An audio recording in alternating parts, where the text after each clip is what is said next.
여러분 안녕하십니까? 7월 21일 월요일 KTV 뉴스 시작합니다.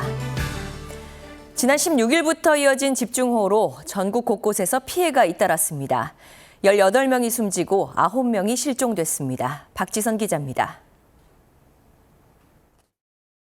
중앙재난안전대책본부에 따르면 지난 16일부터 이어진 집중호우로 20여 명이 숨지거나 실종됐습니다.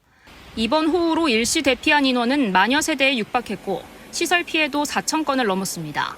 새벽 사이 경기 북부를 중심으로 많은 비가 내린 가운데 경기 가평에선 시간당 76mm에 달하는 물폭탄이 쏟아졌습니다.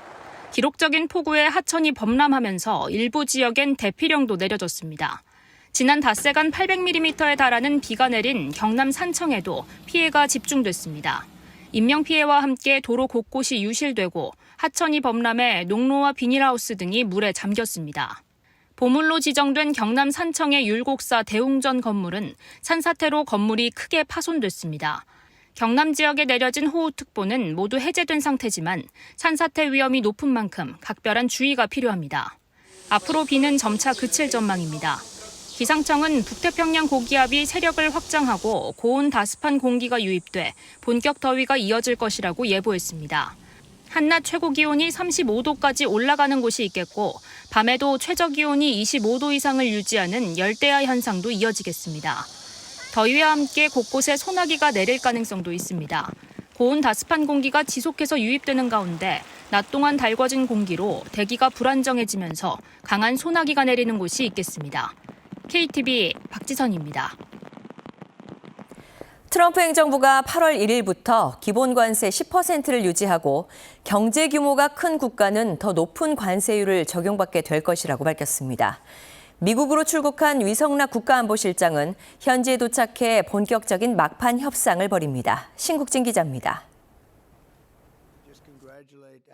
러트닝 미 상무부 장관은 현지 언론과의 인터뷰에서 8월 1일 이후 관세 부과 연기는 없을 것이라고 못 박았습니다.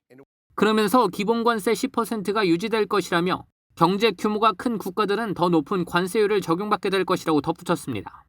러트닉 장관은 이어 기본 관세 10%만 적용받는 국가는 라틴 아메리카의 작은 국가, 카브리해 국가, 아프리카의 여러 국가라고 설명했습니다. 반면 경제 규모가 큰 국가들은 자국 시장을 개방하거나 미국에 공정한 관세를 지불해 미국을 불공정하게 대우하지 않는 조건으로 협상할 것이라고 말했습니다. 그러면서 8월 1일 새로운 관세율이 적용되는 많은 국가들은 우리와 협상할 수 있다고 덧붙였습니다. 한국과 일본 등 주요국에 발송한 관세 서한의 관세율을 8월 1일 이후 부과하지만 협상은 계속하겠다는 의미로 풀이됩니다. 정부는 막판 협상에 속도를 내고 있습니다. 지난 20일 미국 워싱턴으로 출국한 위성락 국가안보실장은 현지에 도착해 미국 정부와 협상을 시작했습니다. 위 실장은 지난 6일 미국을 방문한 뒤 14일 만에 재방문으로 통상협상과 한미 정상회담을 위한 조율에 나설 전망입니다.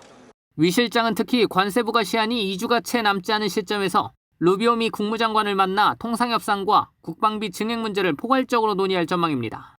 여기에 구윤철 경제부총리를 비롯해 김정관 산업통상부 장관도 미국으로 출국해 지난 4월 이후 중단된 재무통상수장협의체인 2+2 고위급 협의체를 재가동할 것으로 보입니다. 또한 이재명 대통령 취임 후 실무 협상을 이어온 여한구 통상교섭본부장과 조현 외교부 장관도 빠른 시일 내 출국할 것으로 알려졌습니다.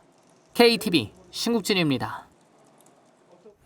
오늘 오전 9시부터 온라인과 오프라인에서 민생회복 소비 쿠폰 1차 지급 신청이 시작됐습니다. 지원 금액은 국민 1인당 기본 15만 원이며 차상위 계층과 한부모 가족은 1인당 30만 원, 기초생활수급자는 1인당 40만 원을 받습니다. 첫 주에는 출생연도 끝자리를 기준으로 요일별로 신청받으며 주말에는 온라인 신청만 가능합니다. 신용 체크카드와 선불카드, 지역사랑 상품권 중 원하는 방식을 선택해 신청할 수 있으며 소비 쿠폰은 신청 다음 날 지급됩니다. 조현 신임 외교부 장관은 국익을 중심에 두고 합리성 효율을 바탕으로 전략적이고 실용적인 외교를 추진해야 한다고 밝혔습니다. 조 장관은 취임사에서 대전환을 겪고 있는 국제 질서 속에서 우리 외교안보 환경이 더 엄중해지는 시기에 장관직을 맡게 돼 막중한 책임감을 느낀다며 이같이 말했습니다. 이어 이 시기에 한반도 평화를 정착시키는 게 최우선이라며 한미 간 긴밀한 공조하에 한반도에서 긴장을 완화하고 북한과 대화의 길을 열어 북핵 문제 해결에 실질적 진전을 이뤄내야 한다고 강조했습니다. 사이버 작전사령부는 현지 시간 21일에서 25일까지 미국 사이버사령부가 주관하는 국제 사이버 훈련인 사이버 플래그에 참가한다고 밝혔습니다. 사이버 플래그는 미국이 호주, 캐나다, 뉴질랜드, 영국 등 파이브 아이즈 정보 동맹을 중심으로 동맹 우방국 간 파트너십을 강화하기 위해 2011년부터 매년 개최하는 훈련으로 우리 군은 2022년부터 4년째 참가하고 있습니다. 미국 버지니아주 국가사이버훈련센터에서 열리는 이번 훈련에 사이버 작전사 소속 부대원 7명이 참가해 인프라 대상 사이버 공격에 대비한 방어 작전 절차를 숙달하고 참가국 간 위협 정보를 공유할 예정입니다. 키 크는 주사로 잘못 알려져 오용하는 경우가 많은 성장 호르몬 제제의 과대 광고에 대해 식품의약품안전처가 단속에 들어갑니다. 식약처는 지방자치단체와 합동으로 병의원, 약국 등을 중심으로 과대 광고 여부 등 현장 점검과 함께 이상 사례를 면밀히 모니터링할 예정입니다. 식약처는 해당 의약품을 정상인에게 장기간 과량 투여하는 경우에도 거인증 등의 부작용이 발생할 수 있는 만큼 반드시 허가사항 범위 내에서 주의해 사용해야 한다고 강조했습니다.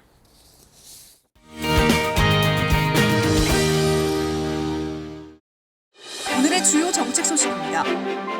닷새간 이어진 폭우로 피해가 속출하고 있는 가운데 사망자가 계속해서 늘어나고 있습니다. 이재민은 13,400명을 넘긴 가운데 정부는 범정부 복구대책지원본부를 발표했습니다. 이재명 대통령이 집중호우 피해 지역에 조속히 특별재난지역 선포를 추진하라고 지시했습니다. 김민석 총리는 피해 현장을 찾아 피해 복구를 위한 총력 대응을 강조했습니다.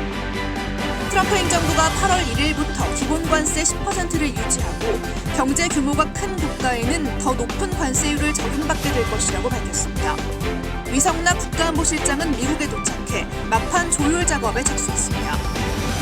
오늘 오전 9시부터 민생회복 소비 쿠폰 1차 지급 신청이 시작됐습니다. 지원 금액은 국민 1인당 기본 15만 원이며 차상위 계층과 한부모 가족은 1인당 30만 원, 기초생활수급자는 1인당 40만 원을 받습니다. 7월 20일까지 수출액이 361억 달러로 지난해 동기보다 2.2% 감소했습니다. 품목별로는 반도체가 16.5%, 선박이 172.2% 늘었고 석유 제품은 17.5% 줄었습니다. 성장 호르몬 제제의 과대 광고에 대해 식품의약품안전처가 단속에 들어갑니다. 식약처는 지방자치단체와 합동으로 병의원, 약국 등을 중심으로 과대 광고 여부 등 현장 점검과 모니터링을 진행할 예정입니다. KTV 뉴스를 마칩니다. 저희는 내일도 국정 소식을 한 걸음 더 빠르게 전해드리겠습니다. 함께해 주신 여러분 고맙습니다.